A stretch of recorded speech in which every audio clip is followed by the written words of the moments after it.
सिंधी असांखे आज़ादी खपे, तूं असांजो साथ ॾींदे या न? कहिड़ी आज़ादी थोरो ॿुधाए? आज़ादी कहिड़ी हूंदी आहे तोखे ख़बर नाहे? ॻाल्हियूं त वञूं कंदो आहीं। पुटु आज़ादी वठण में त असांजो आलमी रिकॉर्ड रहियो आहे। दुनिया में वाहिद इहा सिंध धरती आहे जंहिं ते सभ खां वधीक हमला कया विया। कलोड़ा, अब्बासी, अरब, हर दौर में नओं हमिलो थियो, हर दौर में नवां हाकम रहिया।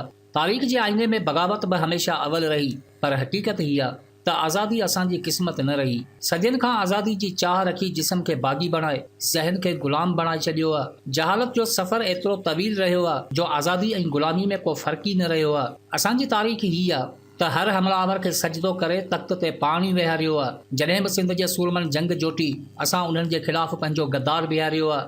आज़ादी वठूं कंहिंखां ऐं कंहिंखे आज़ादु कयूं, तूं बसि इहो मूंखे सम्झाए। आऊं हर ॻाल्हि में तोसां ॿधल आहियां।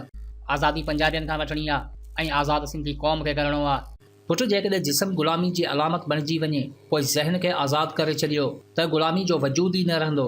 असांजी बदकिस्मती हीअ रही आहे त जिस्म आज़ादु हूंदे बि ज़हन हमेशह ग़ुलाम रहिया आहिनि। इन ॻाल्हि खां को इनकार करे त करे, पर हक़ीक़त हीअ आहे त असांजे माज़ी जी जहालत अॼोकी तइलीम खां बहितर रही आहे। अॼु समाज वैश्या जो रूप धारे दौलत जे बाज़ार में इज़त नीलाम थींदी आहे। माज़ी में असांजे धाड़ेलनि बि औरत जो मान रखियो, अॼु असां उन्ही औरत ते नोटनि जो कारोबार कयो।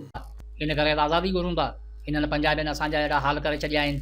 ॻाल्हि ॿुध, क़ौमी जज़्बो रखे थो सुठी ॻाल्हि आहे, पर शुरूआत खां शुरू कर। पहिरियों क़दम आख़िरी ॾाके ते न रख।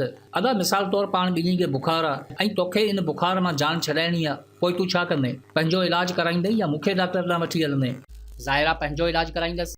पुटु, हीअ कंडीशन बि ईअं ई अथई। पंजनि खे सुधार, धारिया पाण ई घस ते ईंदा। जेकॾहिं पंजनि जा हाल अहिड़ा हुजनि, पोइ धारियनि ते मयार ठहे बि कोन थी। पहिरीं ॾिसो त असीं छा पिया कयूं। पंहिंजी धरती, पंहिंजी क़ौम लाइ असां कहिड़ा कम कया, कहिड़ियूं ख़िदमतूं सर अंजाम ॾिनियूं आहिनि। ज़िंदगी बदतर हालात में आहे। समाज क़बर जे ॾाके ते वेठो आहे। ग़ुलामी जी ऊंधा असांखे एतिरो त अंधो करे छॾियो आहे जो 13 सालनि जी इरम अबड़ो सां जिनसी ॾाढाई करण वारा मुड़ुस माण्हू लॻनि था, पर उन ज़्यादती जे करे 13 सालनि जी मासूम न्याणी माउ बणिजी वञे थी।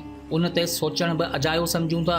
हिकु मासूम न्याणी जी ज़िंदगी तबाह थी सिर्फ़ पंहिंजी हवस जे करे। इन खे पंहिंजी जहालत सम्झूं या पंजाब जी ॾाढाई कोठियूं। असांखे क़दर आहे न पंहिंजी क़ौम जो, पंहिंजी धरती जो। पोइ इन ग़रीब न्याणी लाइ असां कहिड़ा रोड ब्लॉक कया, कहिड़ा एहतजाज कया। पंहिंजे मज़हबी ठेकेदारनि खां पुछो त इन जे ॿार खे नाजाइज़ औलाद जो लक़ब त ॾेई छॾियो, पर उन बेगरतनि खे कहिड़े नाले सां सॾींदा जिन्हनि अहिड़ो कहर कयो। पोइ जेकी मसइला आहिनि असांजा, उन्हनि खे छॾे ॾियूं।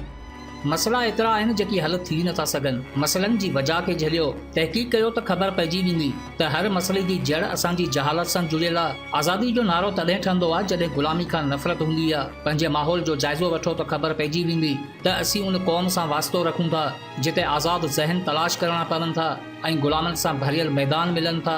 असीं उहे नाकारा इंसान आहियूं जेकी ज़िंदगी जी हर हक़ीक़त खां इनकारी थी ख़्यालनि जी दुनिया आबाद कयूं था। सिंधी हाणे तूं वधंदो पियो वञे।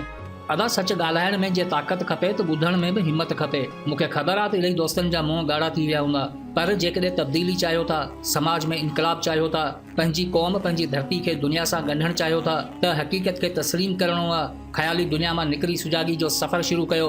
ख़्याल हीअ आहे त असीं अज़ीम क़ौम आहियूं, पर हक़ीक़त हीअ आहे त मज़लूम आहियूं। ख़्याल हीअ आहे त धरती माला माल आहे, हक़ीक़त हीअ आहे त यतीम रही आहे। ख़्याल हीअ आहे त औरत इज़त आहे, हक़ीक़त हीअ आहे त इहा दावा ई ग़लति आहे। ख़्याल हीअ आहे त ग़रीब जो अहसासु आहे, हक़ीक़त हीअ आहे त हालत ख़राबु आहे। हिते इश्क़ ऐं मोहबत जा बसि दास्तान वञी रहिया आहिनि, कुर्बत जा बसि नाला वञी रहिया आहिनि। जिते ग़रीब जी इज़त टके जी न हुजे ऐं अमीरनि जी जुती बि अखियुनि ते हुजे, उते आज़ादी जो ख़्याल कुफर जी अलामत हूंदो आहे। इहो ई सबबु आहे त मोहबत जो कुदरती जज़्बो हर इंसान में मिले थो, पर सिंध में कारी हमेशह ग़रीब न्याणी थी आहे। पंहिंजी धरती सां इंसाफ़ करणु चाहियो था त सच खे तस्लीम करे हक़ीक़तनि जो मुक़ाबिलो कयो। ग़रीब खे फुज़ूल न सम्झो, उन जो अहसासु करे पंहिंजो साथी बणायो। यादि रखो त पाणी जो पंहिंजो को रंग नाहे हूंदो, पर पाणी खां बग़ैर को रंग बि नाहे हूंदो। इन हक़ीक़त खे बि पंहिंजे ज़हन में रखो त बेमक़सद ज़िंदगी धरती ते बोझ हूंदी आहे। तव्हांजो अमल पंहिंजी ज़िंदगी जो अक्स हूंदो आहे, जंहिंखे सुधारणु पंहिंजे ई वस हूंदो आहे। कंहिंजी संवारे नथा सघो त कंहिंजी फिटायो बि न। आज़ादी जी चाह रखो था त पहिरीं ज़हन खे आज़ादु कयो, पंहिंजी हिमत सां पाण खे सुधारण जी कोशिश कयो। ॿिए जे सहारे मंज़िल जी चाह रखण खां बहितर आहे पंहिंजा रस्ता ठाहे ज़िंदगी खे अमर करे छॾियो। आख़िरत खे संवारण जे चकर में ज़िंदगी तबाह न कयो, पर ज़िंदगी खे अहिड़ी रीति संवारियो जो आख़िरत संवरजी वञे। ग़ुलामनि जी फ़ौज ठाहे आज़ादी जी जंग नाहे विड़बी, छो त धारियनि खां निजात तॾहिं मिलंदी जॾहिं पंहिंजनि में गैरत हूंदी।